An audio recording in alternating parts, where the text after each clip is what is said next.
ಮೊಹಮ್ಮದ್ ಶರೀಫ್ ಅನ್ನುವ ನಿವಾಸಿ ನಮ್ಮ ಗೇರ್ಕಟ್ಟೆಯಲ್ಲಿ ಮನೆ ಇರುವಂಥವ್ರು.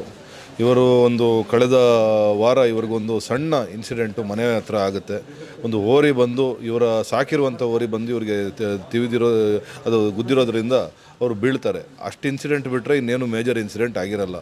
ಆದರೆ ಕಾಂಪ್ಲಿಕೇಶನ್ಸು ಜಾಸ್ತಿ ಆಗ್ತಾ ಇವ್ರನ್ನ ಆಸ್ಪತ್ರೆಗೆ ಕರ್ಕೊಂಡು ಹೋದಾಗ ಅಲ್ಲಿ ಭಾಳ ದೊಡ್ಡ ಮೆಡಿಕಲ್ ನೆಗ್ಲಿಜೆನ್ಸ್ ಅಲ್ಲಿ ಆಗಿರುತ್ತೆ. ಒಂದು ಆಸ್ಪತ್ರೆಯಲ್ಲಿ ಈ ರೀತಿಯ ಒಂದು ಎಕ್ಸ್ಪೀರಿಯನ್ಸ್ಡ್ ಡಾಕ್ಟ್ರುಗಳಿಲ್ಲದೆ, ಸರಿಯಾಗಿರುವಂಥ ಎಕ್ಸ್ಪರ್ಟ್ಗಳಿಲ್ಲದೆ ಒಂದು ಆಸ್ಪತ್ರೆಯನ್ನು ತೆರೆದಿಟ್ಟು ಅಲ್ಲಿ ಯಾವುದೇ ರೀತಿಯ ಟ್ರೀಟ್ಮೆಂಟ್ಗಳನ್ನು ಅವ್ರಿಗೆ ಕೊಡದೆ ಅವ್ರನ್ನ ಏಕಾಏಕಿ ಅಲ್ಲಿಂದ ಶಿಫ್ಟ್ ಮಾಡುವಂಥ ಕೆಲಸವನ್ನು ಮಾಡಿದ್ದಾರೆ. ನಮ್ಮ ಈಗ ಅಲ್ಲಿದ್ದವರು ಅವರ ಕುಟುಂಬದವರು ಹೇಳಿದಾಗ ಎಕ್ಸ್ಪರ್ಟ್ಗಳು ಇದನ್ನು ಮಾಡಿದರೆ ಖಂಡಿತ ಇವರ ಪ್ರಾಣಕ್ಕೆ ಏನೂ ತೊಂದರೆ ಆಗ್ತಿರಲಿಲ್ಲ. ಯಾರೋ ಎಕ್ಸ್ಪೀರಿಯನ್ಸ್ ಇಲ್ದಿರೋರು ಅಲ್ಲಿ ಸ್ಟಾಫ್ ಕೂಡ ಇಲ್ಲ ಅಂತ ಹೇಳಿದ್ರು. ಅಲ್ಲಿ ಒಬ್ಬರೇ ಡಾಕ್ಟ್ರ್ ಇದ್ದರು ಅಂತ ಹೇಳ್ತಾರೆ. ಅವರು ಅವರ ರೆಕ್ಟಮ್ನ ರಪ್ಚರ್ ಮಾಡಿ ಅವ್ರಿಗೆ ಟ್ರೀಟ್ಮೆಂಟ್ ಕೊಟ್ಟು ರೆಕ್ಟಮ್ ರಪ್ಚರ್ ಆಗಿ ಅವ್ರಿಗೆ ಮೋಷನ್ ಬ್ಲಾಕ್ ಆಗುತ್ತೆ. ಮೋಷನ್ ಬ್ಲಾಕ್ ಆದ ನಂತರ ಮೋಷನ್ನ ತೆಗಿತೀವಿ ಅನ್ನೋ ಒಂದು ಕಾರಣಕ್ಕೆ ಅವ್ರನ್ನ ಅಲ್ಲಿ ಇರಿಸ್ಕೊಂಡಿದ್ದಾರೆ. ಹೊಟ್ಟೆ ಎಲ್ಲ ದೊಡ್ಡದಾಗಿ ಅವರು ಪ್ರಾಣವನ್ನು ಕಳ್ಕೊಳ್ಳುವಂಥ ಪರಿಸ್ಥಿತಿಗೆ ತುತ್ತಾಗಿದ್ದಾರೆ. ಇವತ್ತು ಭಾಳ ಸಣ್ಣ ಸಣ್ಣ ಮಕ್ಕಳಿರುವಂಥ ಒಬ್ಬ ವ್ಯಕ್ತಿನ ನಾವು ಹೋದ ವಾರ ಅವ್ರ ಹತ್ರ ಚೆನ್ನಾಗಿ ಮಾತಾಡಿಸಿದಂಥವ್ರು ಇದ್ದಾರೆ. ಇವತ್ತು ಇಲ್ಲ ಅಂತ ಹೇಳಿದ್ರೆ ಭಾಳ ದೊಡ್ಡ ಆಘಾತ ಆಗಿದೆ. ಇದೊಂದು pure case of medical negligence ಅಂತ ಹೇಳ್ತೀವಿ. ಈಗಾಗಲೇ FIR ದಾಖಲಾಗಿದೆ. ಇವತ್ತು ಪೋಸ್ಟ್ಮಾರ್ಟಮ್ಗೆ ಇವತ್ತಿಲ್ಲಿ ವೆನ್ಲಾಕಿಗೆ ಕರ್ಕೊಂಡ್ಬಂದಿದ್ದಾರೆ. ಈಗಾಗಲೇ ಇಲ್ಲಿ DHO ಅವ್ರ ಹತ್ರ ಎಲ್ಲರ ಹತ್ರನೂ ನಾವು ಸಂಪರ್ಕ ಮಾಡಿ ಇದ್ರ ಬಗ್ಗೆ ದೂರನ್ನು ಕೊಟ್ಟಿದ್ದೇವೆ. ನಾವು ಆಗ್ರಹ ಮಾಡೋದು ಇಂಥದ್ದು, ಬಡವರಿಗೆ ಈ ರೀತಿಯ ಅನ್ಯಾಯ ಆಗಬಾರ್ದು. ಅವರ ಮಕ್ಕಳು ಯಾರು ಅವ್ರ ಮನೆಯಲ್ಲಿ ಸ್ವಲ್ಪ ನಾಲೆಜ್ ಇರುವಂಥವ್ರು ಯಾರೂ ಇಲ್ಲ ಅಂತ ಒಂದು ಕಾರಣಕ್ಕೆ ಅವ್ರನ್ನ ಒಂದು ಆಸ್ಪತ್ರೆಯಿಂದ ಇನ್ನೊಂದು ಆಸ್ಪತ್ರೆಗೆ ಶಿಫ್ಟ್ ಮಾಡುವಂಥದ್ದು, ಸತ್ಯಾಂಶವನ್ನು ಮುಚ್ಚಿಡುವಂಥ ಕೆಲಸವನ್ನು ಕೂಡ ಮಾಡಿದ್ದಾರೆ. ಇಲ್ಲ ಈ ಥರ ನಾವು ತಪ್ಪು ಮಾಡಿದ್ದೀವಿ ಅಂತ ಹೇಳಿದರೆ ನಾವು ಏನಾದರೂ ಮಾಡಿ ಅವ್ರನ್ನ ಉಳಿಸುವಂಥ ಕೆಲಸ ನಾವು ಖಂಡಿತವಾಗ್ಲೂ ಮಾಡ್ಬೋದಾಗಿತ್ತು. ಬೇರೆ ಎಕ್ಸ್ಪರ್ಟ್ಸ್ನ ನಾವು ಕನ್ಸಲ್ಟ್ ಮಾಡ್ಬೋದಾಗಿತ್ತು. ಯಾವುದಾದ್ರೂ ಆಪ್ರೇಷನ್ ಏನಾದರೂ ಮಾಡ್ಬೋದಾಗಿತ್ತು. ಆದರೆ ಎಲ್ಲವನ್ನ ಮುಚ್ಚಿಟ್ಟು ಬಿಲ್ಲು ಕೂಡ ತಗೊಳ್ಳದೆ ಅವ್ರದ್ದೇ ಒಂದು ಆ್ಯಂಬುಲೆನ್ಸಲ್ಲಿ ಅವ್ರನ್ನ ಶಿಫ್ಟ್ ಮಾಡುವಂಥ ಕೆಲಸ ಮಾಡಿದ್ದಾರೆ. ಇವತ್ತವರೆಗೂ ಆ್ಯಂಬುಲೆನ್ಸ್ ದುಡ್ಡು ಕೊಡಿ ಅಂತ ಕೂಡ ಕೇಳಿಲ್ಲ. ಇದು ಕ್ಲಿಯರ್ ಕಟ್ ನೆಗ್ಲಿಜೆನ್ಸ್ ಅಂತ ತೋರಿಸುತ್ತೆ. ಇವತ್ತು ನಾವು ನೋಡ್ತಿದ್ದೀವಿ ಕೆಲವು ಆಸ್ಪತ್ರೆಗಳಲ್ಲಿ ಬಿಲ್ ಕೊಡದೆ ಡೆಡ್ ಬಾಡಿಯನ್ನು ಕೊಡದೇ ಇರುವಂಥ ಪರಿಸ್ಥಿತಿಯನ್ನು ಕೂಡ ನೋಡಿದ್ದೀವಿ. ಜಗಳ ಕೂಡ ನಾವು ಮಾಡಿದ್ದೀವಿ. ಅಂಥ ಪರಿಸ್ಥಿತಿಯಲ್ಲಿ ಬಿಲ್ಲು ಇಲ್ಲ, ಆ್ಯಂಬುಲೆನ್ಸ್ ಅವರೇ ಸೆಟ್ ಮಾಡಿ ಬೇರೆ ಆಸ್ಪತ್ರೆಗೆ ಸಾಗಾಕುವ ಕೆಲಸವನ್ನು ಇವರು ಮಾಡಿದ್ದಾರೆ. ನಾವು ಇವತ್ತು ಸರ್ಕಾರವನ್ನು ಮತ್ತು ಇಲ್ಲಿಯ ಆಡಳಿತವನ್ನು ನಾವು ಆಗ್ರಹ ಮಾಡೋದು, ಒಂದು ತನಿಖೆ ಆಗಬೇಕು. ಎಕ್ಸ್ಪರ್ಟ್ ಡಾಕ್ಟರ್ಗಳ ಒಂದು ಸಮಿತಿಯನ್ನು ರಚನೆ ಮಾಡಿ ಒಂದು ತನಿಖೆಯನ್ನು ಮಾಡಿ ಈ ಬಡ ಕುಟುಂಬಕ್ಕೆ ನ್ಯಾಯ ಒದಗಿಸುವಂಥ ಕೆಲಸವನ್ನು ಮಾಡಬೇಕು. ಯಾವ ಮಕ್ಕಳಿದ್ದಾರೆ ಅವರಿಗೆ ಸೂಕ್ತವಾದ ಪರಿಹಾರವನ್ನು ಆಸ್ಪತ್ರೆ ಕೊಡಬೇಕು.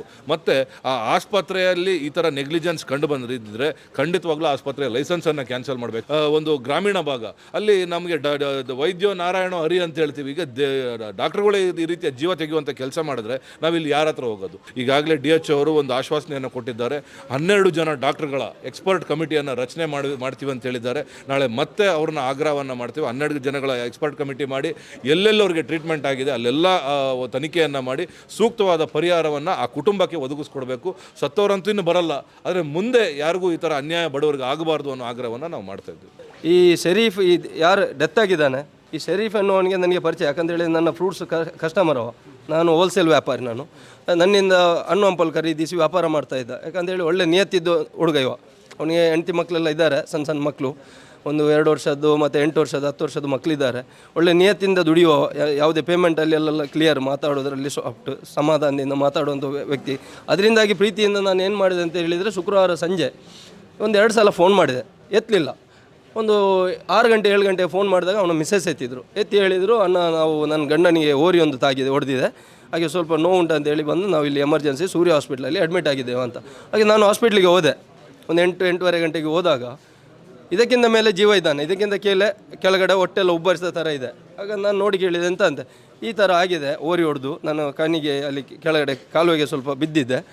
ಒಳಗಡೆಯಿಂದ ಏನೂ ನೋವಿಲ್ಲದಾಗಿ ಮನೆಯಲ್ಲಿ ಊಟ ಎಲ್ಲ ಮಾಡಿದೆ ಅಂತ ಸ್ನಾನ ಮಾಡಿ ಮತ್ತೆ ನೋವು ಹೆಚ್ಚಾಗಿತ್ತು ಅಂತೇಳಿ ಕಂಕನಾಡಿ ಫಾದರ್ ಮುಲ್ಲರಿಗೆ ಹೋದೆ. ಅಲ್ಲ, ಅವ ಮೇಯಿಸುವಂಥ ಅದು ಓರಿ ಮನೆಯದ್ದೇ ಒಂದು. ಅವ ಕಟ್ಟಿ ಮೇಯಿಸುವಲ್ಲಿಂದ ತಗೊಂಡು ಬರುವಾಗ ಏನೋ ಅದು ಗುದ್ದಿ ಸ್ವಲ್ಪ ಆಚೆ ಕೆಳಗಡೆ ಬಿದ್ದ.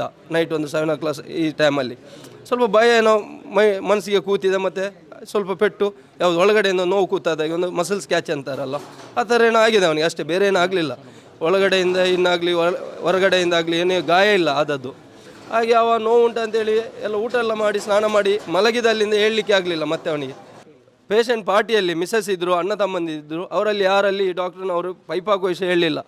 ಒಳಗಡೆ ಕರ್ಕೊಂಡೋಗಿ ಪೈಪ್ ಹಾಕೋ ಹೊತ್ತಿಗೆ ಬೊಬ್ಬೆ ಒಂದು ಕೇಳಿದ್ದು ಯಾರಿಗೆ ತಮ್ಮಂದರಿಗೆ, ಏನೋ ಅವರು ಟ್ರೀಟ್ಮೆಂಟ್ ಮಾಡೋದಲ್ವ, ಇವರಿಗೆ ಅದರ ಅನುಭವ ಇಲ್ಲ, ಅವ್ರು ಹಾಗೆ ತಿಳ್ಕೊಂಡ್ರು. ಹಾಗೆ ನಾನು ಅಷ್ಟೊತ್ತಿಗೆ 8:30 ಗಂಟೆಗೆ ನಾನು ಹೋದೆ ಅಲ್ಲಿಗೆ, ಹೋಗಿ ಪೇಷಂಟಲ್ಲಿ ಕೇಳಿದೆ ನಾನು ರಾತ್ರಿ ಒಂದು 8 ಗಂಟೆ 8:30 ಶುಕ್ರವಾರ ಇದು.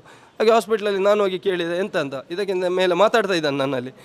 ಸರಿ ಎಂತ ಅಂತ ಕೇಳಿದ ನನಗೆ ಏನು ನೋವೆಲ್ಲ ಹೊಟ್ಟೆಯಲ್ಲೆಲ್ಲ ನೋವುಂಟು, ಆಗ ಸ್ವಲ್ಪ ಜೋರಿತ್ತು, ಈಗ ಸ್ವಲ್ಪ ರಿಲೀಫ್ ಆಗಿದೆ ಮೋಷನ್ ತೆಗೆದ ನಂತರ.